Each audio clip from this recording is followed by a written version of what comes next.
itu menimbulkan suatu hal yang pada akhirnya tadi saling dendam, saling caci maki, saling bermusuhan, ada pro dan kontra. Bagaimana dengan kehidupan bangsa kita? Bagaimana dengan pendidikan moral bangsa kita? Kita ini yang senior-senior ini kan memberikan edukasi kepada yang junior-junior. Kalau hal ini dibiarkan adanya caci maki, apalagi di ruang publik, bagaimana dengan moral anak-anak cucu kita nanti? Moral anak-anak kita lebih bagus dari moral Anda sebagai senior gitu. Ya, saya terangkan ya, saya terangkan. 3 jam lalu seorang anak SD umur 14 tahun wawancara saya di ruang rapat situ. Dia anak SMP, matanya cacat.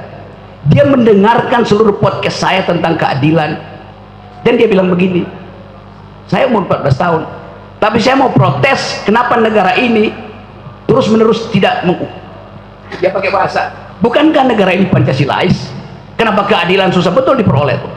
Dia tidak berpikir, dia intuisi melihat keadaan. Anak umur 14 tahun, dia tahu bahwa seluruh kegiatan seminggu ini bertumpu pada peristiwa di Departemen Keuangan. Dia tahu bahwa Pak Jokowi hanya bilang supaya jangan pamer-pamer keuangan, kemewahan. Baik, tadi ahli menyinggung sedikit tentang pendapat bahwa ada penjelasan ahli bahwa Presiden Jokowi itu tidak paham Pancasila. Ya. Lalu kalau kita melihat bahwa pengertian dari segala sumber hukum di Indonesia itu Pancasila, apakah ahli sependapat dengan itu? Sumber dari segala sumber hukum adalah Pancasila di Indonesia. Bukan saya sependapat, faktanya memang begitu. Oke, baik. Tapi saya tidak sependapat kalau saya bikin kajian filosofi bahwa Pancasila itu sumber dari segala sumber hukum. Itu yang menyebabkan kalau saya pakai parameter itu, seluruh peristiwa reasoning kebijakan Jokowi tidak fit and proper dengan segala sumber hukum itu. Baik. Katakan bahwa saudara ini pakar logika, kita harus berbicara itu logik, ya. Ini saya melihatnya begini, tidak kita flashback aja ke belakang, kayak gitu, bahwa kalau ditanyakan yang dimana penasihat hukum tadi menanyakan, ini sebenarnya yang dengki atau mungkin dendam itu siapa ke siapa, sebenarnya di luar konteks itu. Kami tidak akan melihat sebagai mens rea atau mungkin motivasi, itu akan kami kejar ketika dalam pemeriksaan terdakwa.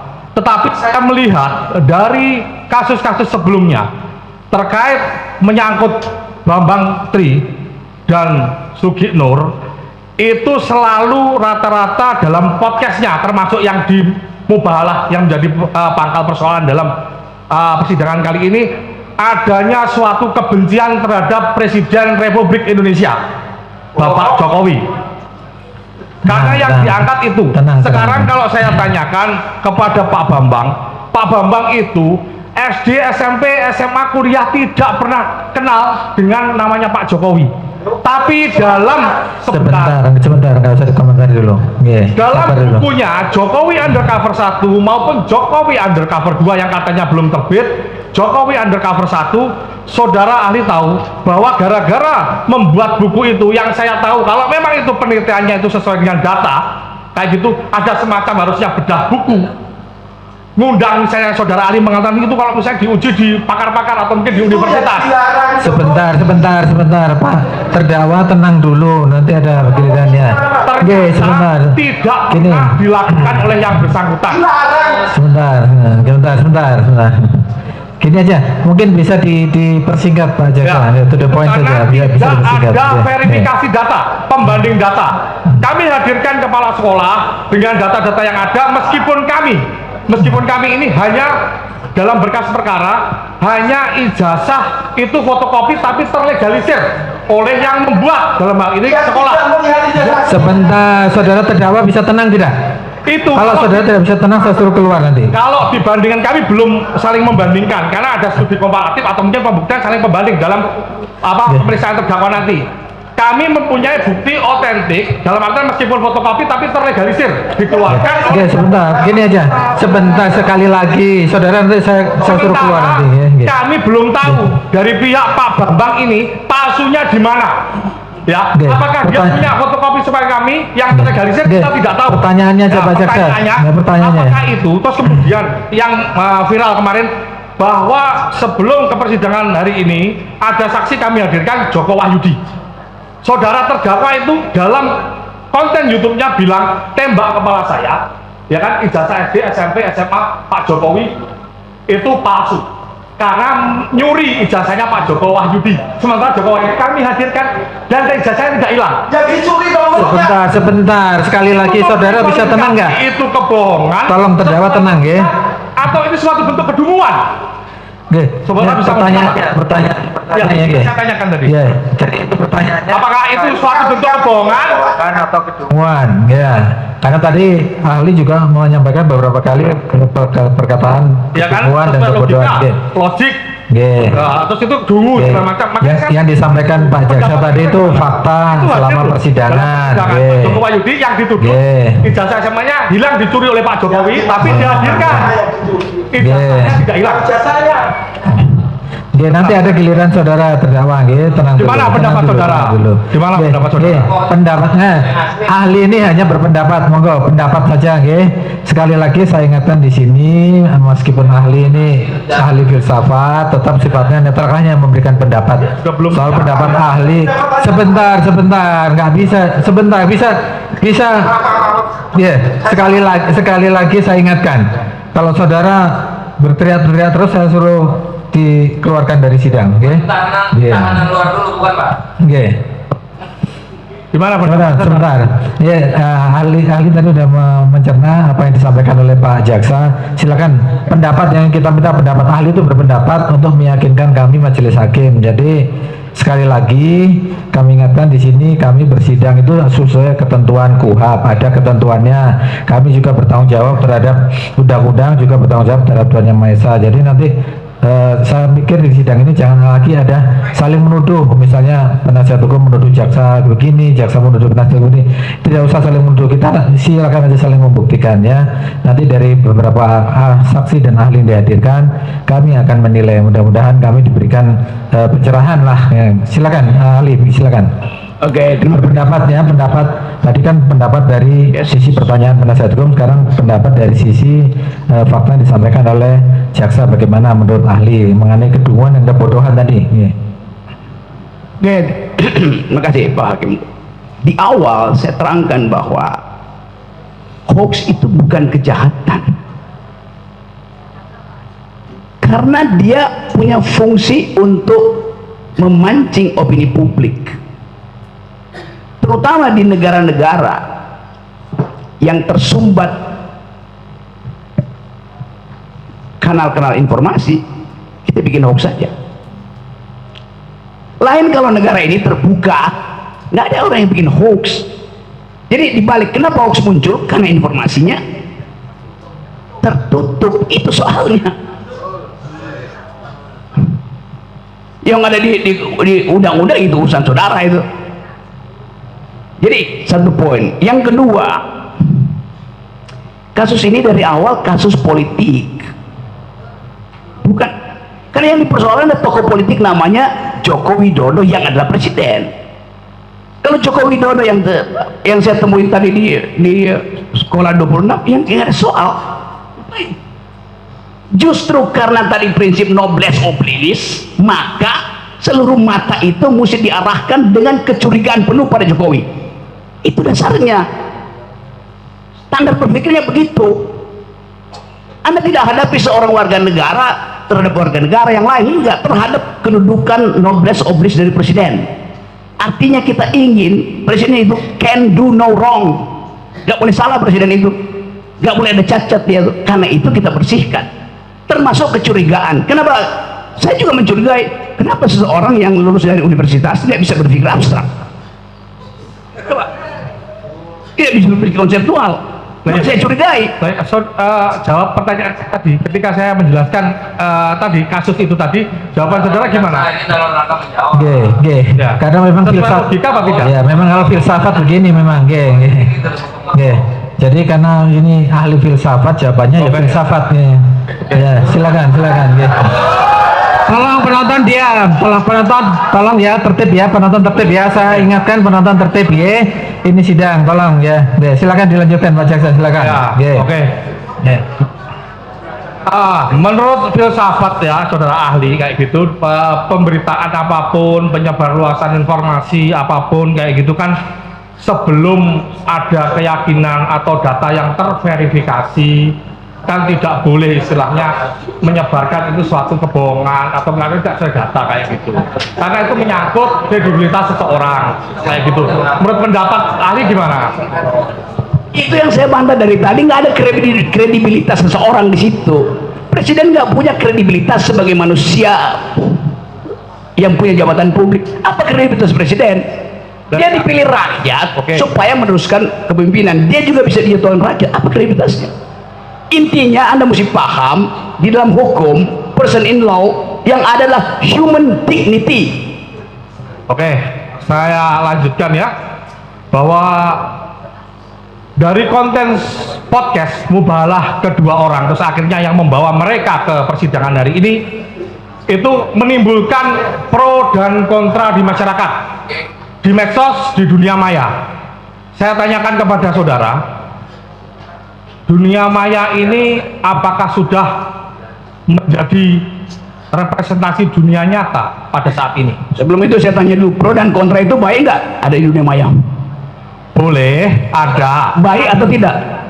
Pro kontra itu kalau misalnya sekarang kita melihat tidak ada saling mencaci maki, saling kebencian, normal-normal saja nggak apa-apa ahli. Oke, Karena di sini menimbulkan antara mereka, mohon maaf, mereka yang pendukung pemerintah dalam arti ini Presiden Jokowi dengan mereka yang kontra pemerintah, itu terjadi debat kusir yang tidak tahu jeluntrungannya, alurnya, selesainya kapan, malah timbulnya perpecahan, kebencian kayak gitu. Menurut saudara hal ini itu sudah representasi di dunia nyata apa belum? Saya terangkan Dunia pelan-pelan maya, ya, ya, pajak ya. saya perlahan lah. Tolong penonton tenang, penonton tenang. Pelan-pelan. Pertama, you pakai istilah pro kontra.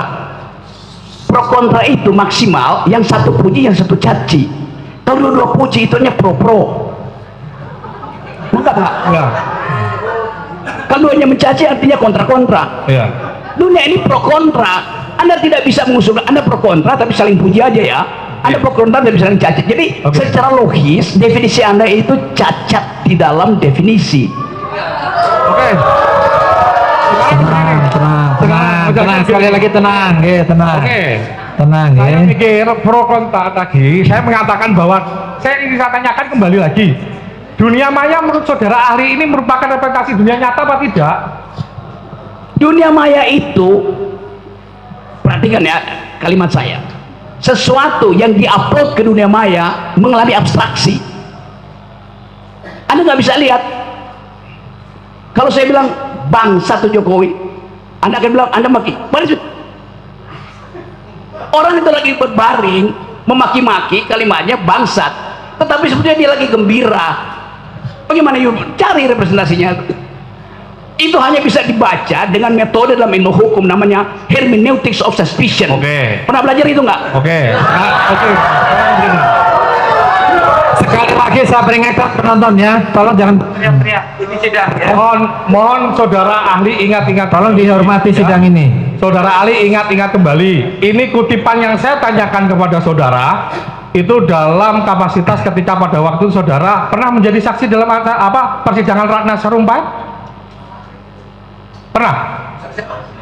Saksi Ratna Sarumpait di perkara yang bersangkutan. Ini tapi yang saya tanyakan itu hanya sekedar bahwa saudara konsisten atau tidak di sini, karena saudara memberikan pernyataan di situ. Apa? Dunia maya pada waktu itu merupakan representasi dunia nyata. Anda tahu arti representasi? Saudara mengatakan itu enggak? Ya betul.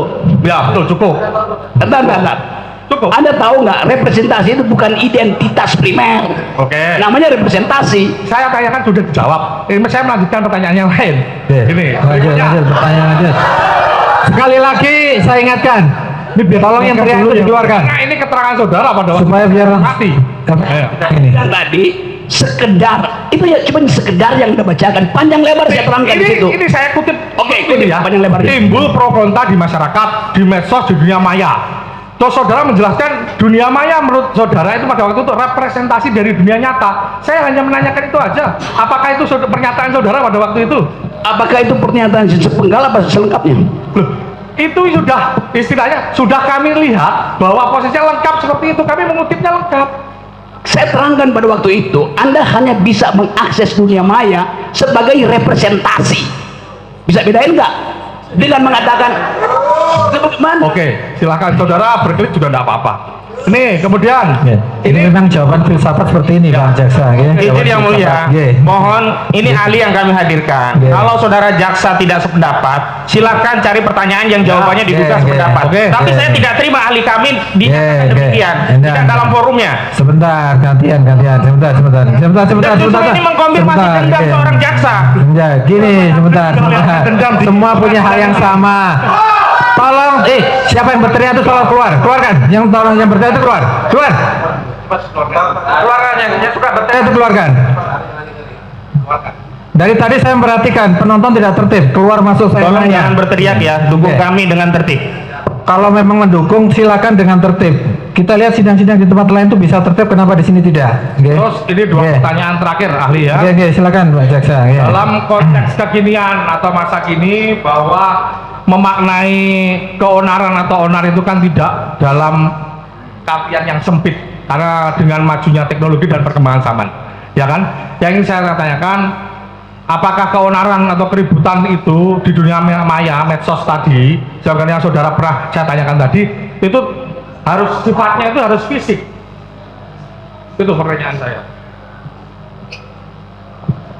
Harus fisik atau enggak? Huru hara, pukul-pukulan, Maya. bakaran kayak gitu, keributan di dunia medsos, maya antara pro kontra, itu apakah bisa memenuhi kualifikasi keonaran atau onar?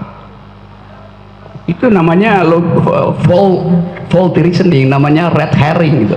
Bisa Anda bisa di Indonesia kan? bisa, Anda bisa. Saya ajarin sedikit. Kalau filsafat saja harus diterangkan. Saya ajarin sedikit ya. Iya. Ini lagi sibuk orang nyari kambing hilang itu. Tiba-tiba sebelah sana datang tukang jual obat bilang bahwa saya jual obat yang bisa saudara masuk surga. Maka Anda pindah dari kerumunan ini, pindah ke situ. Itu namanya red herring. Mengambil atensi lain dari hal yang lagi dipercakapkan. Anda lakukan faulty argument itu. Anda sendiri bilang itu dunia maya. Lalu Anda bilang mesti ada kegiatan fisik nggak di dunia maya? Bagaimana mungkin dunia maya ada kegiatan fisik? Dan saya melihatnya kan itu kan tidak boleh dimanai sempit sekarang dengan perkembangan teknologi dan Sudah. Oke. Sebentar. ini Oke. terakhir ini Pak Oke, silakan Ahli, terakhir. Oke, ya. monggo. Dari saya. Oke. Ini kembali lagi tentang keonaran tadi, pro kontra, ya. Dari segi bahasa, menurut saudara, apakah bentuk suatu keonaran atau onar? Terus Ini berikutnya, filsafat, ahli filsafat ya, ini. Dari segi kegaduhan di filsafat. medsos, apakah bisa diartikan sebagai bentuk keonaran? Itu aja penegasan saja. Penegasan, ya. Monggo. Hukum itu dilakukan dengan dua maksud. Pertama, menuntut keadilan dengan segala macam versi. Kedua, menguji keadilan itu. Karena itu ada peran devil's advocate, advocatus diaboli bahasa Latinnya, yang memang tugasnya membuat keonaran. Anda lakukan hal yang sama, ini semua keonaran. Kan itu maksudnya. Iya nggak fisik, tetapi nggak boleh.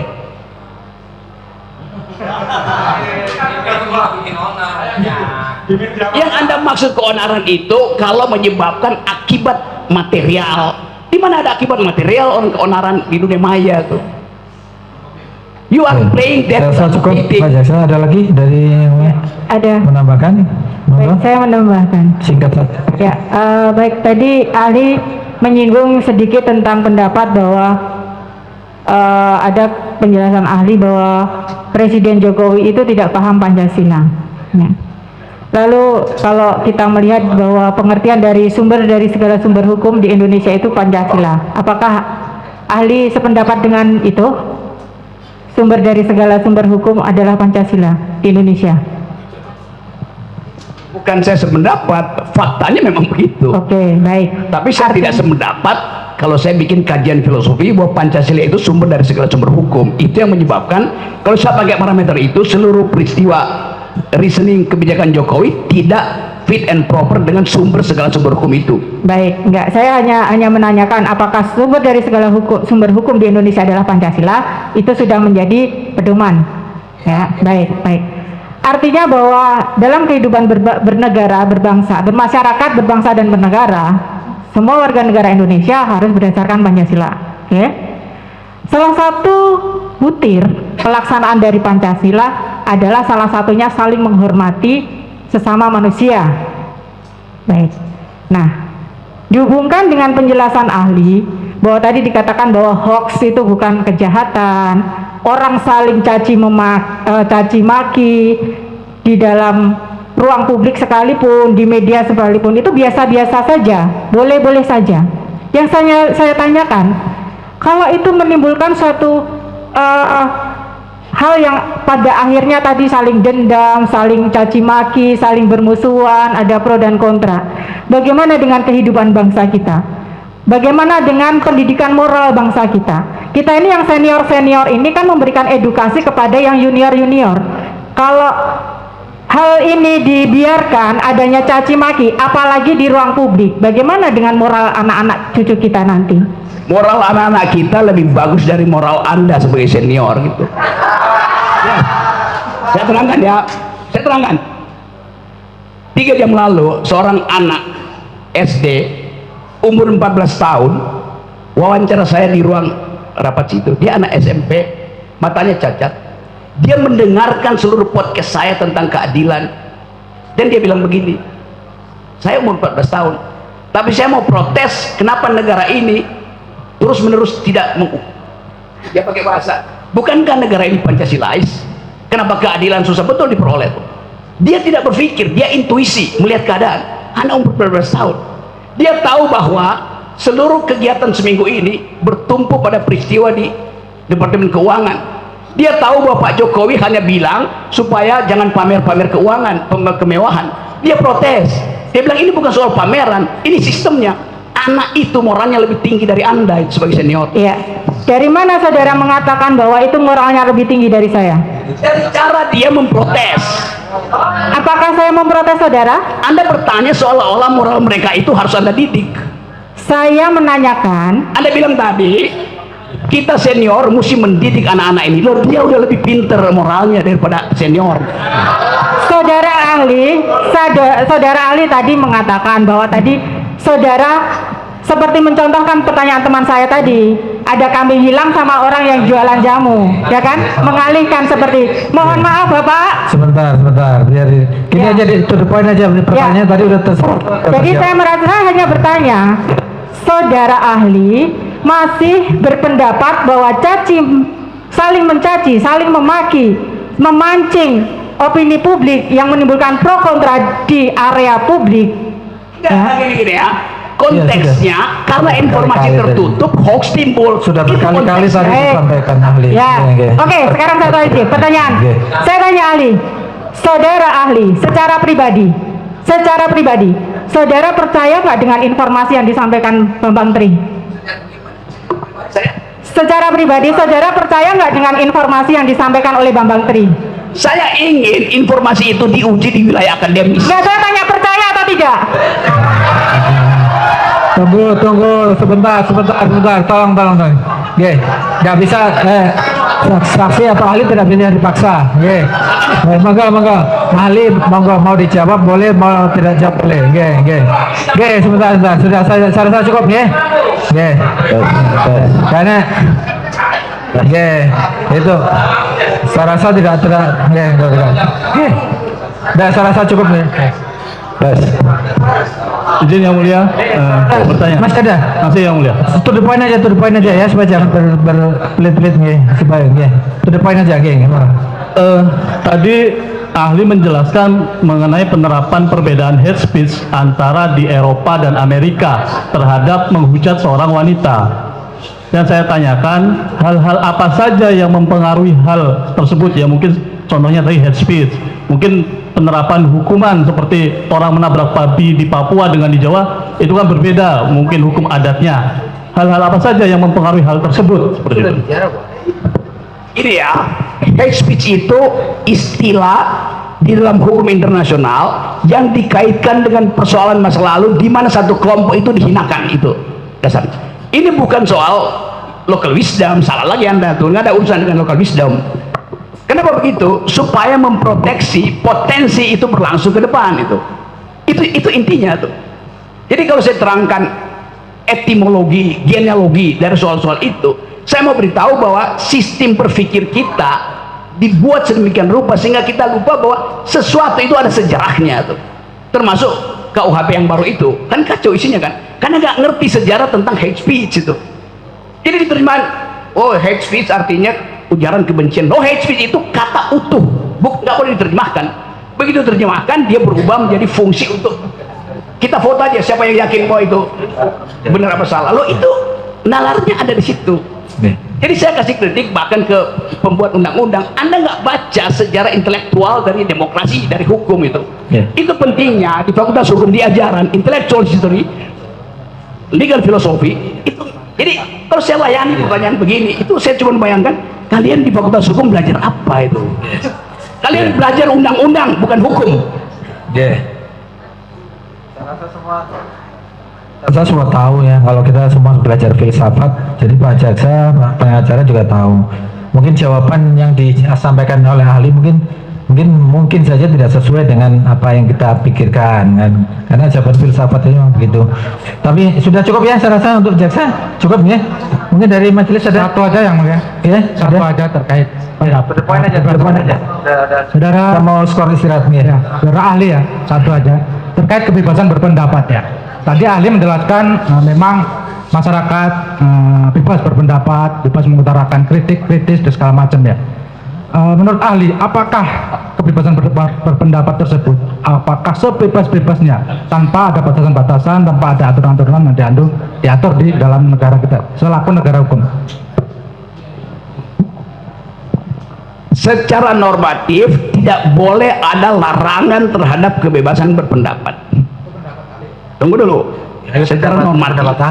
Karena prinsipnya adalah hanya mungkin seseorang itu dihargai dignitinya kalau seluruh pendapatnya dia keluarkan. Penghalangan pertama kekuasaan, pengalaman kedua feodalisme, kultur, pengalaman ketiga ketakutan psikologi. Jadi di dalam teori tentang freedom of speech, di bagian penghalang itu yang dihilangkan, bukan kebebasannya yang dimajukan, penghalangnya yang harus disingkirkan. Begitu cara berpikirnya. Kenapa? Karena kebebasan itu tidak diberikan oleh hakim, tidak diberikan oleh presiden, tidak diberikan oleh jaksa, datangnya dari hukum alam. Yang menghalangi itu hukum sosial. Maka tidak mungkin kita memaksimalkan kebebasan. Itu udah melekat di kita. Yang bisa kita lakukan, kurangi penghalangan itu. Begitu logikanya. Kami hargai pendapat ahli. Sebentar ya. Ahli sepakat kita di Indonesia ini adalah negara hukum ya. Nah, bahwa ada suatu aturan hukum lah tertentu tentang pembatasan berpendapat ya. Nah, sebagai ahli filsafat dan saya juga ingin tahu apa dari tujuan dibuatnya pembatasan terkait kebebasan berpendapat berdasarkan pasal 28 huruf C Undang-Undang Dasar. Ini pertanyaan 30 tahun lalu waktu saya masih jadi penasihat Buyung Nasution itu soal begini ya. Gini,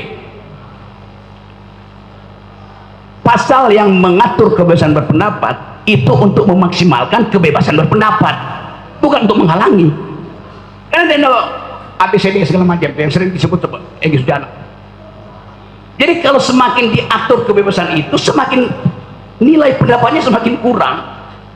Jadi diatur sedemikian rupa supaya kebebasan berpendapat yang datangnya dari human dignity diwariskan oleh alam semesta melalui fatwa Tuhan atau hukum alam itu jangan dihalangi oleh hal-hal yang sifatnya politis, kultural, macam-macam.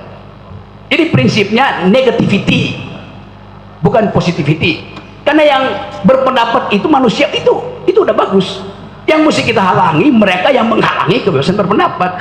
Jadi jangan dibalik, sama seperti logika Pak Jokowi. Jokowi bilang begini, demi kesatuan tidak boleh ada perbedaan. Loh, dari awal negara ini didirikan atas perbedaan. Jadi karena ada perbedaan maka diperlukan persatuan. Jangan dibalik, demi persatuan nggak boleh ada perbedaan. Itu ngaco logikanya presiden. Cukup sekali lagi ya. Ya, Kait- poin aja. Ya, soalnya kita tadi ahli menyampaikan bahwa yang menerima hoax adalah dungu ya. masih ingat ya tadi, yang menerima hoak adalah tunggu, bukan penyebar hoaknya ya. Itu resiprokal aja kan? Ya, ya. Apakah ahli pernah menerima suatu hoak yang kemudian menyebarkan hoak tersebut? Nggak pernah saya nyebarin hoax. Ya. Waktu perkara Ratna Sarumpait, pernah Anda menyebarkan bahwa Kapan saya sebarkan itu sebagai hoax? Anda nge-tweet mengatakan Oke, bahwa saya terangkan ya. Anda nggak baca peristiwanya. Waktu peristiwa Ratna Sarumpait terjadi, saya ada di ketinggian 5.600 meter di Gunung Elbrus, suhu 26 derajat Celcius minus, angin 190 km. Bagaimana mungkin saya nge-tweet dari situ? Bagaimana mungkin? Saya ganti SIM card pakai Rusia. Di mana saya sebarin? Apa yang saya lakukan? Anda artinya nggak baca juga keterangan saya di pengadilan. Orang bilang saya nyebar hoak. Saya rasa ini udah di luar Fokus konteks ya. deliktinya lain. Oke. Bagaimana Ya. coba? Oke. Saya rasa cukup nih dari Jaga. Mungkin terakhir dari majelis ada, silakan. Oke. Terima kasih, Tuan Majelis. Ahli ya, saudara ahli. Ini baik. Kalau dari jawaban saudara pertanyaan penasihat hukum, jaksa penuntut umum, kalau sependapat saya menyimpulkan, saya cuma mencatat tadi. Saya simpulkan bahwasanya filsafat itu cara berpikir radikal, keras, ya. Bahwasanya malah justru menghendaki untuk perubahan undang-undang gitu. Sependapat. Perubahan undang-undang. Yang saya terangkan tadi, banyak perubahan undang-undang tidak didasarkan pada legal reasoning, pada penalaran hukum, apalagi pada filsafat hukum. Itu kesalahannya pada kurikulum kita tuh. Tapi kalau berpikir secara radikal sependapat berarti ya. Ya, itu dasarnya Pak Hakim. Terus kemudian tugas filsafat, kalau ini kesimpulan saya sepertinya hanya bukan menjawab pertanyaan, tetapi mempersoalkan jawaban itu malah. Ya, betul. Ya, oke. Kemudian ada lagi dari jawaban-jawaban saudara yang berikan tadi itu dasarnya hanya ingin mengetahui, atau kalau istilah kerennya mungkin ontologi ya. Betul itu seperti itu. Mengetahui bukan ontologi, epistemologi. Epistemologi itu bukan cara mendapatkan pengetahuan. Epistemologi itu. Iya, sekaligus mempertanyakan dasar dari pengetahuan itu diperoleh. Nah, jadi ada ontologi, epistemologi, terus satunya lagi apa itu? Aksiologi. Nah, jadi kalau kesimpulan saya seperti itu, betul. Betul, Oh, Pak Hakim. betul ya, itu akan kami gunakan sebagai majelis hakim Oke, nanti terima kasih. dalam membuat keputusan ya.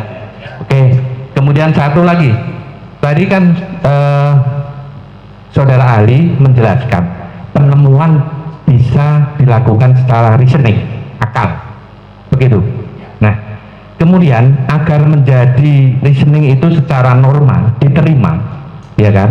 Sementara kita mungkin dalam membuat keputusan menggunakan itu, tetapi ternyata tidak diakui atau tidak diterima oleh masyarakat yang tidak setuju dengan akal yang kita sampaikan.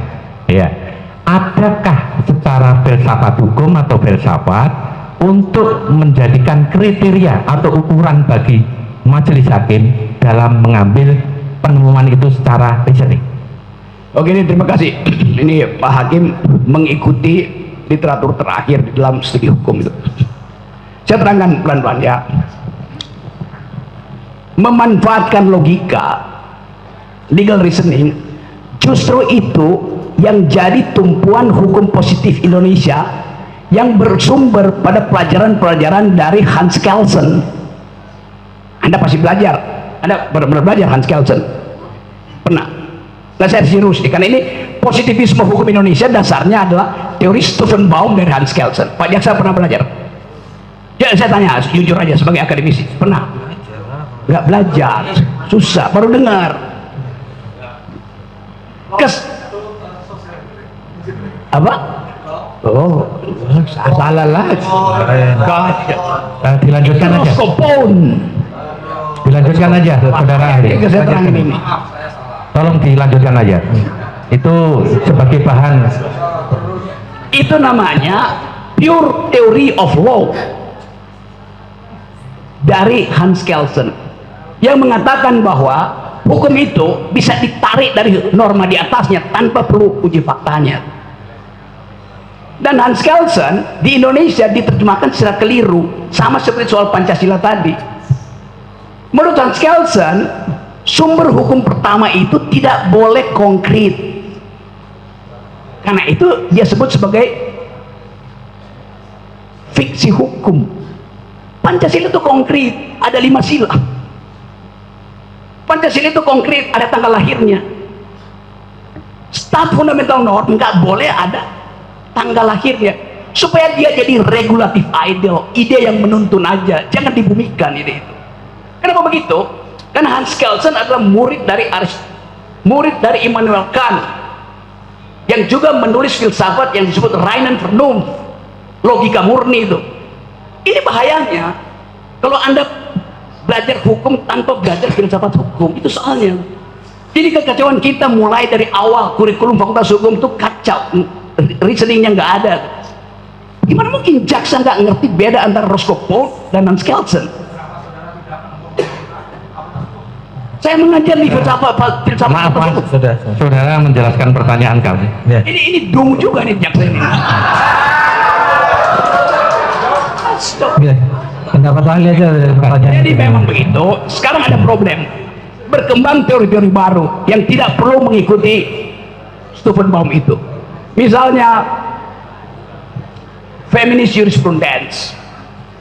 Diterjemahkan secara bahasa Indonesia aja. Feminist jurisprudence itu, ini nggak usah dengar nih.